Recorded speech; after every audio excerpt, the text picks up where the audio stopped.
السلام عليكم ومرحبا بكم في قناتنا وقناتكم جولة.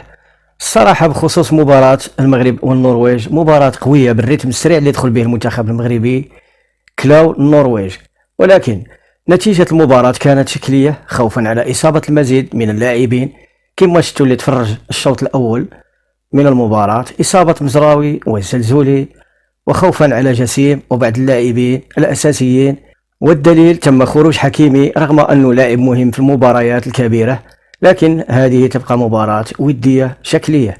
بطبيعة الحال أي مدرب ما غاديش يحط ورقيه ويكشفها، خصوصا البرازيل راها متربصة بالمنتخب المغربي وما بقات إلا أيام قليلة على المباراة التي ينتظرها العالم بفارغ الصبر يوم السبت القادم 13 يونيو.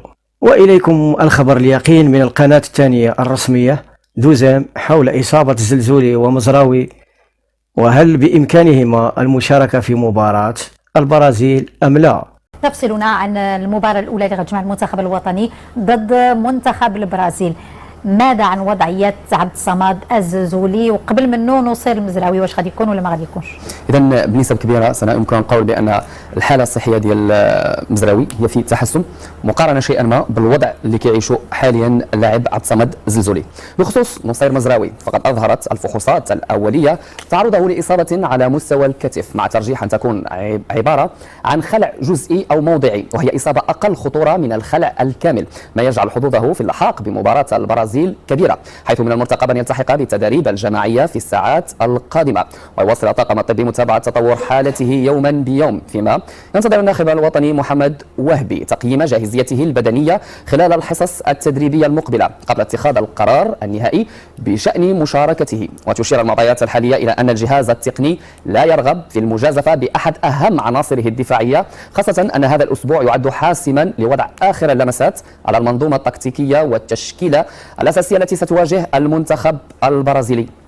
أما عبد الصمد الزلزولي فإن وضعيته تبدو أكثر تعقيدا في الوقت الراهن بعدما تعرض لإصابة على مستوى الركبة مع اشتباه في تضرر الرباط الداخلي، وتكمن الصعوبة في تشخيص الإصابة بشكل دقيق بسبب وجود انتفاخ كبير في موضع الإصابة. كنتمناو أنه ما يغيبش لأنه واحد من مفاتيح اللعب المهمة بالنسبة للمدرب وهبي. كاين في حال إلا تأكد الأمر كذا أننا غادي نمشيو في المساطر اللي كيفرضها الاتحاد الدولي لكرة القدم. شنو كتقول فيفا في حالات مشابهة؟ غادي نقول لك شنو تيقول سنة. إذا بحسب اللوائح الرسمية الاتحاد الدولي لكرة القدم والخاصة بكأس العالم 2026 يحق للمنتخبات استبدال أي لاعب مدرج في القائمة النهائية إذا تعرض لإصابة خطيرة أو مرض شديد يمنعه من المشاركة في البطولة، وذلك إلى غاية 24 ساعة قبل موعد المباراة الأولى لمنتخبه. وعلى العموم في آخر مباراة مع النرويج الدراري داروا ماتش واعر، خصوصا الشوط الأول من المباراة، ودخلوا في المباراة بقوة وبريتم سريع أربك كفريق النرويج، ولهذا لا خوف عليهم ولا هم يحزنون.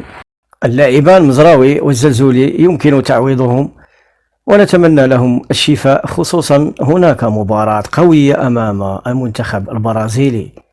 كانت هذه جولتنا، وإلى فيديو قادم. لا تنسى دعمنا بلايك والاشتراك في القناة، وشاركنا برأيك في التعليقات.